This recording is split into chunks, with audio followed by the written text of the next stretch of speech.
Assalamualaikum and a very good day. Today I will be presenting on the dispersal of marine invertebrate larvae, linking metamorphosis, ballast water and biofouling to current environmental challenges. In marine world, most benthic invertebrate do not start life where they will eventually settle. And instead they begin as planktonic larvae. These things early life stage they often bear little morphological resemblance of their adult forms. This stage is the primary vehicle for dispersal, allowing species to be transported by ocean current over vast distance to colonize new habitat, maintain gene flow, and reseed areas disturbed by environmental stress. The biology of dispersals and metamorphosis. Why is the larvae stage so critical? Beyond simple movement, it provides ecological connectivity, ensuring the long-term survival and genetic diversity of population. The journey ends with metamorphosis, a profound morphological transformation from a larvae to juvenile or adult. The process involves adult body being derived from undifferentiated cells that were set aside within the larvae. However, a larvae cannot just settle anywhere. It requires specific environmental cues to trigger metamorphosis. These cues are categorized into physical factors such as water flow, light, temperature, and pressure. For biological and chemical factor, it includes signals from existing biofilms that tell a larvae a surface that is suitable for survival. We see this in specific species like barnacles, polychaete worms, and mussels, all of which rely on this planktonic stage to find their permanent homes. Ballast water as a vector of species dispersal.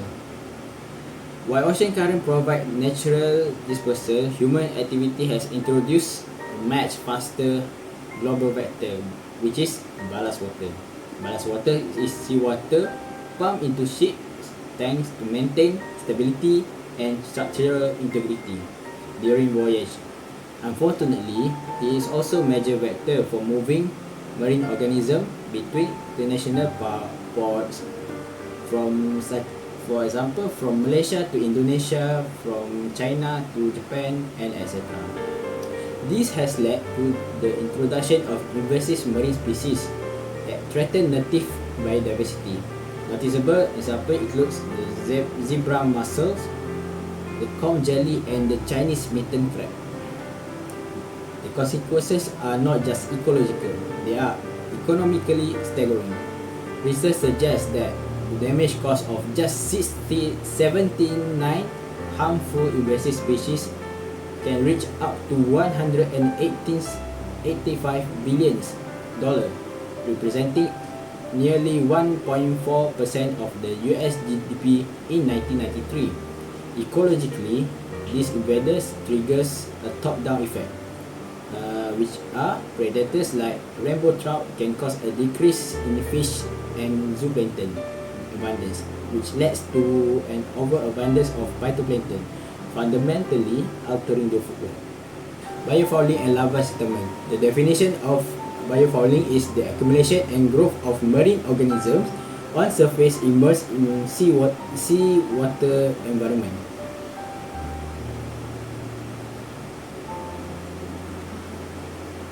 This process including 4 different steps, which are conditioning, attachment, colonization, and growth. Marine larvae are primary agents of this final microfouling stage. Competent larvae such as crypsis larvae of barnacles actively seek out surface using chemical signal from existing biofilms. Once they attach and metamorphose, they cement themselves permanently, creating massive issues for the shipping and offshore renewable energy industries. Biofouling increases drag on ships, which make the ships become slower, consume more energy, and reduce efficiency. Current environmental challenges are further exacerbated by climate change. Ocean warming accelerates larvae metabolism, which might shorten the time to settle but can also lead to starvation if food is scarce. Furthermore, ocean acidification significantly delays metamorphosis and impairs the ability of larvae such as coral to build the initial skeletons, leading to the higher mortality. Warming also facilitates range expansion. Invasive species from warm water region can now survive in previously cold areas, while native species weakened by climate stress become more susceptible to this resilient generalist invader. To combat these issues, the international community has established frameworks like the Ballast Water Management Convention. This requires ships to meet the D2 discharge standard, limiting the number of viable organisms released into the sea. There are also biofouling guidelines for cleaning and inspecting ship hulls. However, this significant challenge remains low compliance. While compliance for microbe is nearly 100%, roughly 49 of it treated ballast water samples still fail to meet standard for larger organisms like zooplankton. Technical limitation. Many treatment systems become more inoperable in turbid water or are overwhelmed by high organism abundance. Ineffective coatings. No current antifouling system completely prevents growth, and niche areas like rudders and propellers remain highly vulnerable. And health concern. Ballast water can even transport pathogens. Studies in Brazilian ports found Vibrio, cholera, and E. coli in a significant percentage of samples. Future strategies and conclusion. Looking ahead, we must embrace innovative solution. One promising field is molecular monitoring, or eDNA, which allows for the rapid testing of ballast water for the DNA of high-risk invasive species.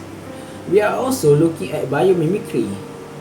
For example, coating that mimic shark skin to prevent the attachment, and natural product antifoulant derived from corals or sponges that prevent settlement without killing other organisms. In conclusion, sustainable ocean management requires a higher effort.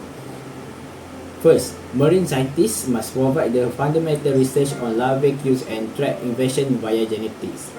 Second, government must legislate and enforce international conventions like those from the IMO.